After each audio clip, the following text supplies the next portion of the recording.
E direito adquirido? Existe? Há direito adquirido. Direito adquirido está composto ou está previsto na nossa Constituição. Artigo 5º da Constituição, olha lá. Todos são iguais perante a lei, sem distinção de qualquer natureza, garantindo aos brasileiros, estrangeiros, residentes no país, a inviolabilidade do direito à vida, liberdade, igualdade, segurança, propriedade, e nos termos seguintes, a lei não prejudicará o direito adquirido.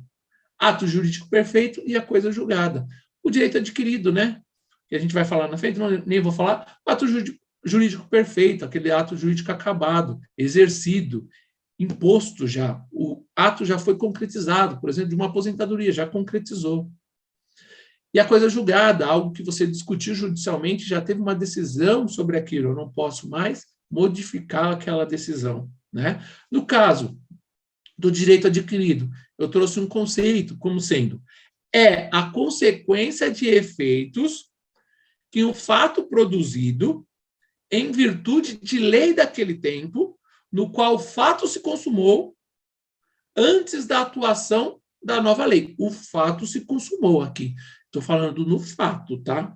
Não no ato administrativo. Porque se o ato administrativo tivesse se consumado, seria ato jurídico perfeito. Aqui eu estou falando apenas dos fatos.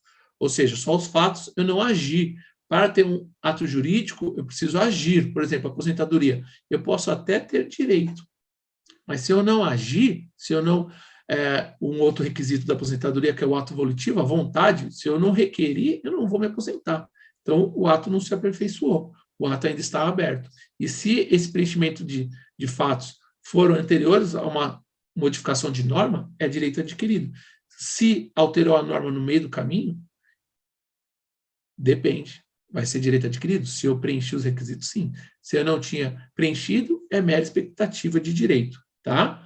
Consumou antes da atuação da nova lei, mesmo que o ato de fazer valer o direito, ou seja, de requerer, de pleitear, seja realizado após a mudança da lei. Ora, eu preenchi os requisitos para me aposentar em 2018.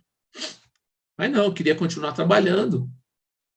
Não queria me aposentar de forma especial. Eu sabia que a minha atividade era especial, eu teria que deixar de trabalhar, então eu continuei. Mas hoje eu já não quero mais. Eu posso me aposentar. Eu vou me aposentar pelas regras atuais? Não. Se eu já tinha direito adquirido, preenchido os requisitos lá, mesmo eu não tendo solicitado na época, eu posso solicitar agora sobre a égide daquele regime jurídico à época que eu preenchi os requisitos, tá? Em razão da incorporação ao patrimônio jurídico de quem o adquiriu. Beleza? Tempos rege o ato. O tempo rege o ato, olha lá. Os atos jurídicos serão regidos pela lei do seu tempo, pela legislação da época da sua ocorrência, da época do atingimento do fato gerador. Ou seja, quando ocorreu aquele fato gerador que você está discutindo? Em direito previdenciário, eu utilizo a lei da época do fato jurídico, daquele fato jurídico praticado. O que eu tenho que definir ou decidir quais são os fatos jurídicos que eu estou discutindo. Por exemplo, se eu estiver discutindo a caracterização do tempo especial, é a legislação da época da prestação do serviço. Se eu estiver discutindo regramento de concessão de um benefício, é a regra de quando aquele benefício foi concedido ou de quando eu preenchi os direitos para a concessão daquele requisito, direito adquirido, daquele benefício, direito adquirido. Então, eu tenho que verificar o que eu estou discutindo no momento, porque mesmo em direito previdenciário, eu posso estar discutindo uma coisa de agora, requisitos de acesso ao benefício, é de agora, ou requisitos quanto à caracterização do tempo especial, de lá de 1990. Fui cobrador de ônibus em 1990, legislação da época.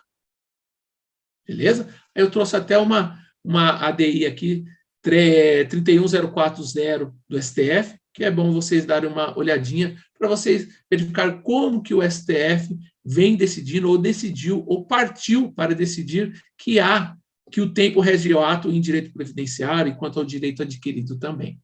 Beleza? Aqui, se você quiser se aprofundar mais no tema e ter mais argumentos para você tecer alguma tese que você queira, alguma discussão jurídica do seu caso concreto. Tempus regiuato e direito adquirido.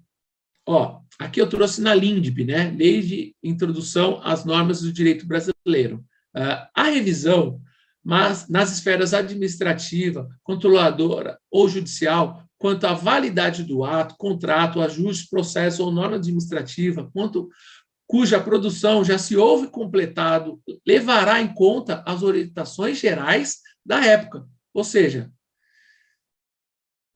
se já foi completado os requisitos para determinado ato, fato jurídico, eu vou levar em consideração as orientações gerais da época, as normas da época, não de agora. Tá? Então, na própria LINDB já tem esse resguardo também. Olha lá, sendo que, com base em mudança posterior de orientação geral, se declarem invalidadas situações plenamente constituídas, sendo vedado, né, que lei posterior se torne invalidado o que já houve, o trabalho que já foi prestado. Por exemplo, hoje eu não posso uma legislação, sei lá, vedar direitos, falar, não vai ser reconhecido o tempo especial de 90 a 95, porque eu não considero mais aquele tempo como possível por enquadramento profissional. Não pode. A legislação previa. Não pode uma regra agora vedar o reconhecimento do tempo especial daquele período de 1990, quando a legislação da época previa, ou assim previa. Certo? Parágrafo único. Consideram-se orientações gerais as interpretações e especificações contidas em atos públicos de caráter geral ou em jurisprudência judicial ou administrativa majoritária, e ainda nas adotadas por prática administrativa reiterada e de amplo conhecimento jurídico. Beleza? Na própria LINDB. Tempo regiuato, aqui, ó, no decreto 3048 de 99, olha lá, aqui quanto à caracterização, ó, a conversão do tempo de atividade sob as condições especiais em tempo de atividade comum dar-se-á de acordo com a seguinte tabela. Aquela tabela de conversão do tempo, 1,2 mulher, 1,4 homem, no caso de conversão de tempo, atividade especial 25 anos, né? Seu parágrafo primeiro, a caracterização e a comprovação do tempo de atividade sobre condições especiais obedecerá ao disposto na legislação em vigor na época da prestação de serviço. Muito utilizamos isso no exemplo do PPP, por exemplo. O PPP, né, embora o PPP seja permitido eu indicar como foi a prestação de serviço na época, porque é o formulário atual e padrão atual, existiam outros formulários à época.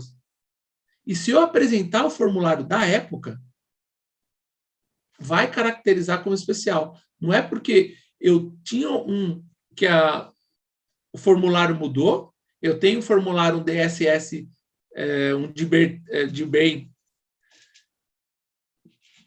DSS 30, né? E até fugiu os nomes aqui. O DIRBEM ou um DSS 8030, lá em 95. E o INSS fala, não, eu quero que você traga o PPP. Não, eu posso até trazer o PPP, apresentar o PPP, que é um documento atual que pode trazer registros pretéritos, sem problema nenhum. Mas se eu tiver esse laudo, o DSS 8030, ele já é válido, porque na época era o laudo real, era o laudo permitido, era o laudo que estava em vigência. Tá? Então, assim, eu não posso me fechar aos olhos de que eu tenho que verificar a legislação da época, quais que eram os requisitos da época. Então, por isso que a gente trouxe todo aquele regramento. Quanto aos laudos, eu vou trazer mais para frente, quais de cada época, porque aí de cabeça também eu não lembro exatamente qual que era de cada época, qual período cada laudo. Beleza?